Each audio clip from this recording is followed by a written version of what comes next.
نحمدہ ونصلی ونسلم علی رسولہ الکریم اما بعد فاعوذ باللہ من الشیطان الرجیم بسم اللہ الرحمن الرحیم یا ایہا الذین آمنوا اذا لقیتم الذین کفروا زحفا فلا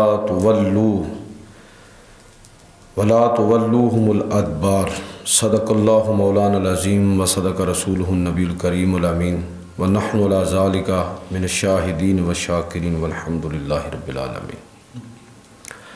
تمام احباب درود پاک پڑھی۔ الصلاۃ والسلام علیک یا رسول اللہ وعلی آلک واصحابک وسلم یا حبیب اللہ۔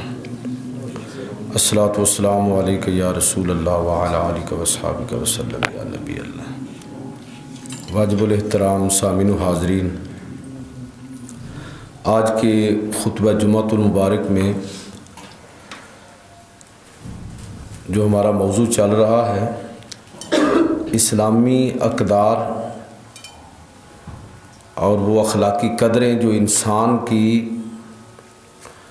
صحیح معنوں میں شخصیت کا جن سے تاثر ابھرتا ہے اور انسان کا اخلاقی وجود جن اقدار کو اپنانے سے نکھر کر سامنے آتا ہے، جن کا تذکرہ ہم کر رہے ہیں، اور آج اس موضوع پر یہ 8واں جمعہ ہے۔ تو آج جن اخلاقی اقدار کا میں تذکرہ کرنا چاہ رہا ہوں یہ وہ اخلاقی قدر ہے جس کا تعلق انسان کی جرت اور بہادری کے رویے کے ساتھ ہے۔ یہ بزدلی اور کمزوری یہ مومن کے شایان شان نہیں ہے۔ اللہ رب العزت نے جو اہل ایمان کی تعریف فرمائی عمومی زندگی کے اندر بھی، اور اگر دشمن کے مقابلے میں جنگ ہو تو تب بھی، تو دشمن کے مقابلے میں پیٹھ پھیر کر بھاگنا یہ مسلمانوں کا رویہ ہی نہیں ہے۔ یہ گناہ کبیرہ میں سے ہے۔ یہ جو آیت میں نے پڑھی ہے کہ یا ایھا الذین آمنوا اذا لقیتم الذین کفروا زحفا فلا تولوہم الادبار، اے ایمان والو جب تمہارا ٹاکرا ہو جائے اور سامنا ہو جائے دشمن کے ساتھ، ان لوگوں کے ساتھ جنہوں نے کفر کیا ہے، چاہے لشکر کتنا ہی بڑا کیوں نہ ہو، فلا تولوہم الادبار، تو اب پیٹھ پھیر کر بھاگنا یہ تمہارے شایان شان نہیں ہوگا۔ ویسے جنگ سے اسلام نے پناہ طلب کی، جنگ کو پسند نہیں کیا، لیکن اگر جنگ آن پڑے تو پھر مسلمانوں کا رویہ کیا ہونا چاہیے؟ تو میدان جنگ سے لے کر عام سماجی زندگی تک جو بات سمجھنے والی ہے اور جو بات اپنانے والی ہے اور جس کو مسلمان اپنی زندگی کا حصہ بنائیں، اپنے رویوں کے اندر وہ تبدیلی لے کر آئے، وہ ہے جرت اور بہادری۔ وہ علامہ اقبال کا بڑا معروف شعر عام طور پر ہم پڑھتے ہیں کہ قوموں کی برادری میں سر بلند ہونے کے لیے جن اخلاقی قدروں کو اپنائے بغیر کوئی چارہ نہیں ہے، ان میں سے ایک یہ بھی ہے کہ سبق پھر پڑھ عدالت کا، شجاعت کا، صداقت کا، لیا جائے گا کام تو اسے دنیا کی امامت کا۔ اگر لوگوں کے درمیان عزت پانی ہے تو تب بھی انسان کے اندر جرت اظہار ہونی چاہیے۔ اچھا، ہم لوگوں کو اندازہ نہیں ہے کہ سچائی بذات خود کتنی بڑی طاقت ہے۔ 100 آدمی جھوٹا ہو نا، آپ اس کے مقابلے میں حق پر ہیں اور سچ پر ہیں تو مت پرواہ کیجئے کہ میں اکیلا کیا کروں۔ جب آپ سچے ہیں تو آپ اکیلے ہزاروں پر بھاری ہیں، اور آپ ایسی مثالیں اپنے ارد گرد بھی دیکھ سکتے ہیں کہ بسا اوقات لوگ کسی ایک آدمی کے خوف کی وجہ سے کہ وہ نہیں مانے گا اگر ہم نے یہ غلط کام کیا، تو باقی سارے لوگ بھی چاہے ہماری تائید کر دیں لیکن فنا نہیں مانے گا۔ اس ایک آدمی کا رعب اور دبدبہ اس قدر ہوتا ہے اور اس کی طاقت کو اس درجے لوگ تسلیم کرتے ہیں کہ اس ایک کی وجہ سے باقی لوگ بھی رک جاتے ہیں۔ سچائی بذات خود ایک طاقت ہے،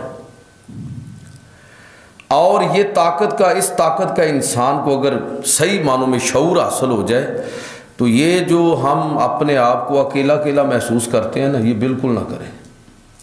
یاد رکھیے کہ اللہ کے پیغمبر جب انہوں نے دعوت اور تبلیغ کا کام کیا تو اکیلے ہی تھے۔ اگر یہی اپروچ اور سوچ ہوتی کہ اکیلا آدمی کیا کر سکتا ہے، تو میں یہاں یہ بات ضرور عرض کرنا چاہوں گا کہ اکیلا ہی اصل میں سب کچھ کرتا ہے، باقی لوگ تو بعد میں شامل ہوتے ہیں۔ تو یہ جرت اور بہادری و شجاعت سماجی سطح پر ہو تو اس کو ہمیں اپنے رویوں کا حصہ بنانا چاہیے۔ یہ جو پیغمبر علیہ الصلوۃ والسلام نے جو تربیت فرمائی، کیا لوگوں تم میں سے جو کوئی بھی برائی کو دیکھیں، یہ جرت اظہار کتنی ضروری ہے کہ ایمان کے درجے متعین ہوتے ہیں اس سے کہ آدمی کس درجے پر ہے۔ حضور نے فرمایا کہ من رعا منکم منکرا فلیغیرہ بیدہ، تم میں سے جو شخص برائی کو دیکھے وہ اپنے ہاتھ سے اس کو روکے، طاقت سے روکے۔ فإن لم یستطع فبلسانہ، اور اگر اس کی طاقت نہیں رکھتا تو زبان سے اس کا اظہار کرے۔ وَإِن لَّمْ يَسْتَطِعْ فَبِقَلْبِهِ وَذَلِكَ أَضْعَفُ الْإِيمَانِ، اور اگر اس کی بھی طاقت نہیں رکھتا تو کم از کم دل سے ہی اس کو برا جانے۔ خود تو بچنا ہے، دل میں اس کو برا جانے بالکل ہی کمزور ہے۔ یہ ایمان کا آخری درجہ ہے، گویا اس سے نیچے درجہ ہے ہی کوئی نہیں۔ یعنی اگر برائی ہو اور بندے کو کوئی تکلیف ہی محسوس نہ ہو، اتنی بھی جرت اظہار نہیں ہے کہ زبان سے یا ہاتھ سے اس برائی کو روک سکے، اور دل بھی اس پر کوئی ملال محسوس نہیں کرتا، تو پھر وہ اپنے ایمان کی فکر کرے۔ یاد رکھیے کہ شرافت کی تعریف یہ نہیں ہے کہ میں اور آپ صرف نیک ہوں اپنی ذاتی زندگی میں، یہ بھی ضروری ہے، لیکن اس کے ساتھ ساتھ اسی شرافت کا تقاضا یہ ہے کہ اگر میں اور آپ کسی جگہ پر اس برائی اور گناہ کو دیکھیں تو اس شرافت کا تقاضا یہ بھی ہے کہ اس کے خلاف کھڑے ہو جائیں۔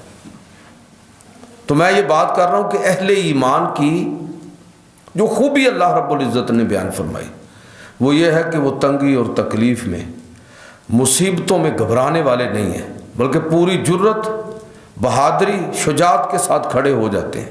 اللہ تعالیٰ نے اہل ایمان کی خوبی ہی یہ بیان فرمائی کہ وَالصَّابِرِينَ فِي الْبَأْسَاءِ وَالضَّرَّاءِ وَحِينَ الْبَأْسِ، یہ وہ لوگ ہیں جو تنگیوں میں، تکلیفوں میں اور ہر طرح کی مصیبتوں میں صبر کرنے والے ہیں۔ اولئک الذین صدقوا واولئک هم المتقون، یہ وہ لوگ ہیں جو سچے ہیں اور سچوں کے ساتھ ہیں اور اللہ کے ساتھ کیے ہوئے وعدے کو پورا کرنے والے ہیں، یہی متقی لوگ ہیں۔ تو جو بات میں عرض کرنا چاہتا ہوں کہ یہ اخلاقی وصف اگر انسان اس سے محروم ہے تو سمجھ لیجئے کہ اگر انسان کے اندر کوئی کسی بھی درجے میں کوئی جرت ہی نہیں ہے، سچائی کے ساتھ کھڑا ہونے کا کوئی حوصلہ ہی نہیں ہے، تو کوئی اس آدمی کی کوئی حیثیت نہیں ہے۔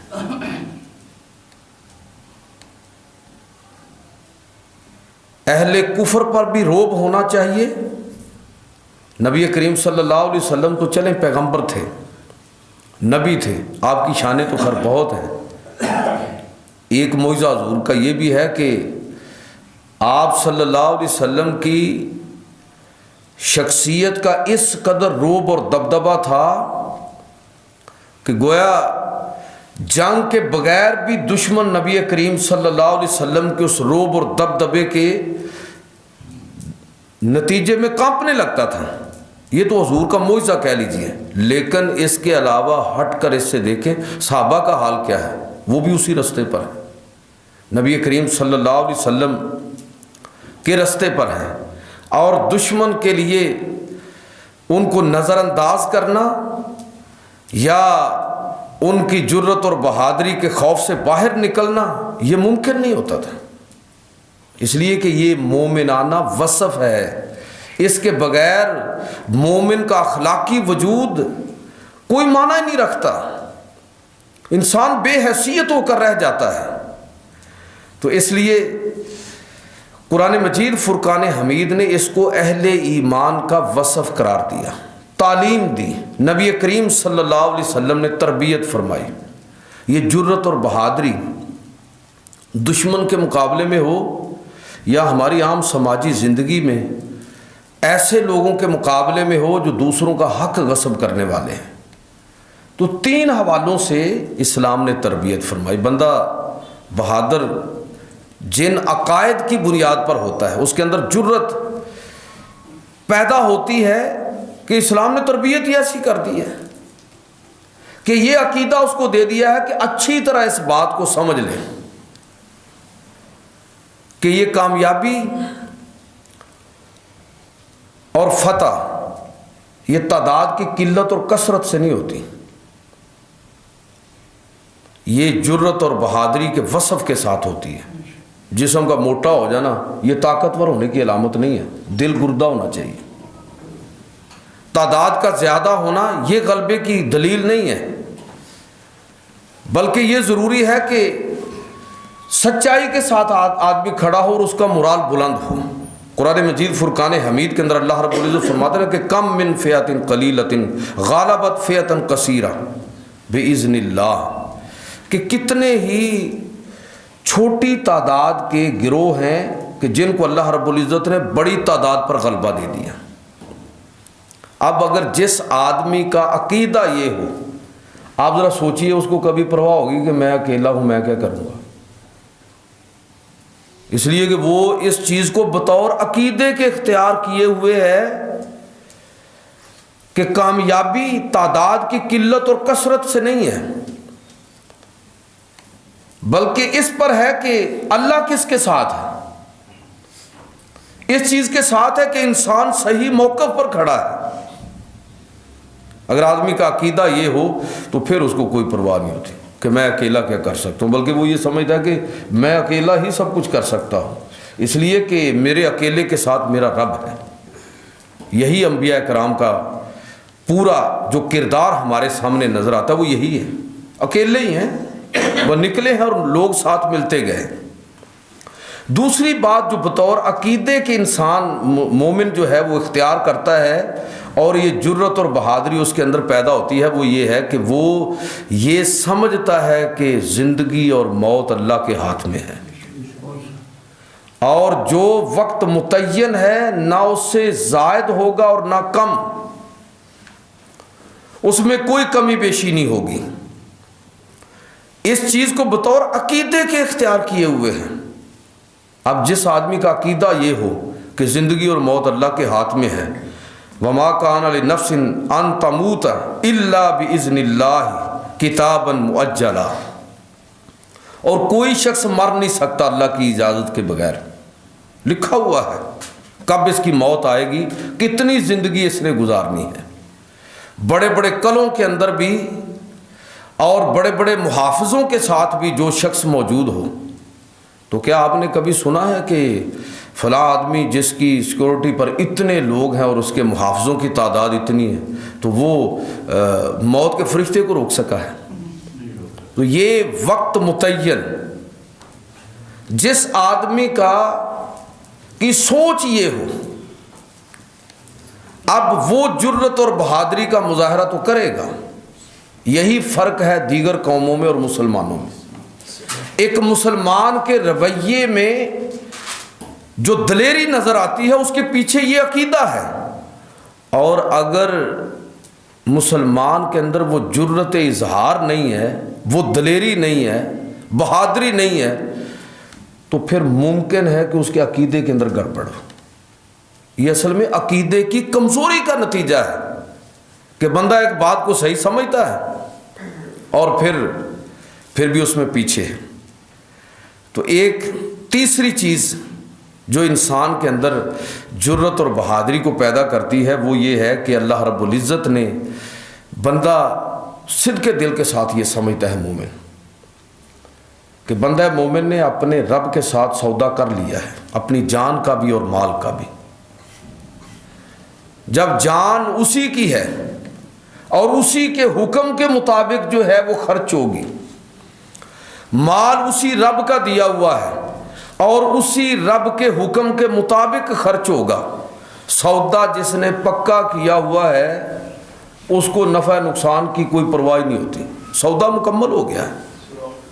ان اللہ اشتری من المؤمنین انفسهم واموالهم بان لهم الجنہ، کہ اللہ رب العزت فرماتا ہے کہ بے شک اللہ تعالیٰ نے اہل ایمان سے ان کی جانوں اور مالوں کے بدلے میں جنت کا سودا کر لیا ہے. اب جس بندے کو یہ یقین ہے کہ میں نے اپنے رب سے جو سودا کیا ہوا ہے اس میں مجھے کوئی گھاٹا نہیں ہے، یہ جان میں نے اپنے رب کے سپرد کی، یہ مال میں نے اپنے رب کے سپرد کیا، اسی کے حکم کے مطابق چلوں گا، نہ مال میں نقصان کی پرواہ ہے نہ جان کے نقصان کا کوئی مسئلہ ہے، تو وہ شخص کیوں نہیں دلیر ہوگا، کیوں نہیں بہادری اور شجاعت اس کے اندر ہوگی.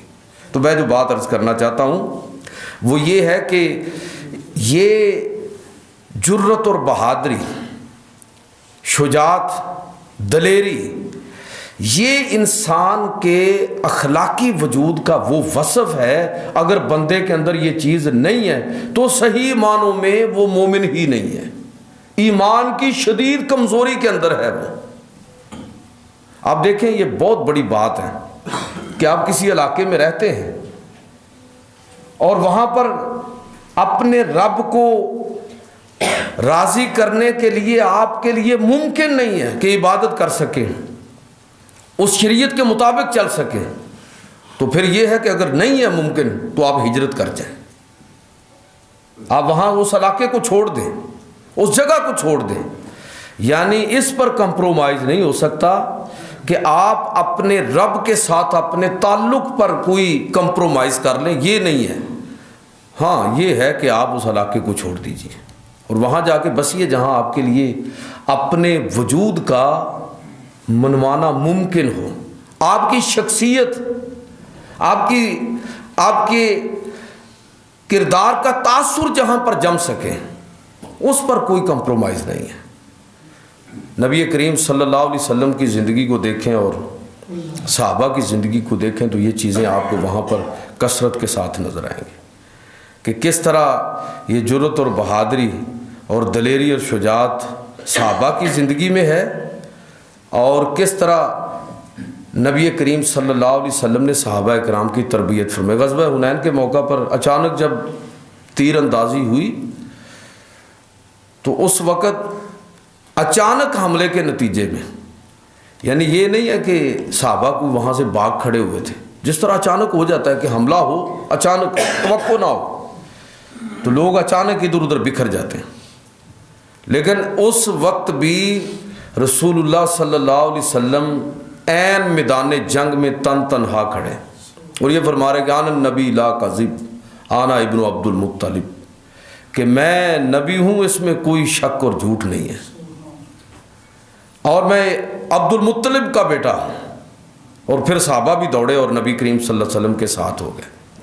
یعنی یہ جنگ کا میدان ہو یا ہمارے معاشر و سماج کے اندر بات کہنے کا، حق کے ساتھ کھڑا ہونے کا کوئی موقع ہو، آپ کو کسی جگہ پر صحابہ کی زندگی میں وہ کمزوری نظر نہیں آئے گی. یہ نہیں ہے کہ کسی لوگوں کے کہنے کی وجہ سے، یہ ایک بڑی مصیبت ہمارے اندر یہ بھی ہے کہ لوگ کیا کہیں گے، بھئی لوگ جو چاہتے ہیں کہتے رہیں.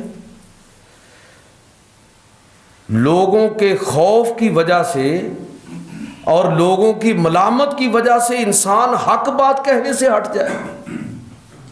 اللہ رب العزت نے قرآن مجید کے اندر اہل ایمان کے جو اوصاف ذکر فرمائے اور جن اخلاقی اقدار کا تذکرہ فرمایا کہ وہ اہل ایمان کے کردار کا حصہ، ان میں ایک یہ بھی ہے کہ یہ جرت اظہار ان کے اندر اس درجے ہوتی ہے کہ ولا یخافون لومۃ لائم، وہ کسی ملامت کرنے والے کا کوئی خوف نہیں رکھتے کہ لوگ کیا کہیں گے.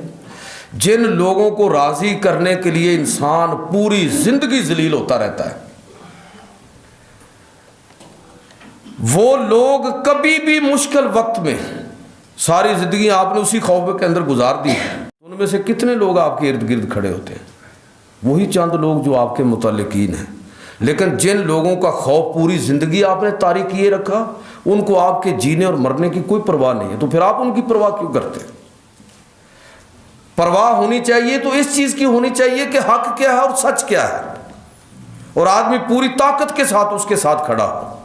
اللہ رب العزت اہل ایمان کے اسی وصف کا تذکرہ فرماتا ہے کہ ان کو اس چیز کا کوئی خوف نہیں ہوتا، ولا یخافون لومۃ لائم، وہ کسی ملامت کرنے والے کے خوف کے اندر مبتلا نہیں ہوتے، یہ پرواہ نہیں کرتے کہ اس کا نتیجہ کیا ہوگا، اس کا اثر کیا ہوگا۔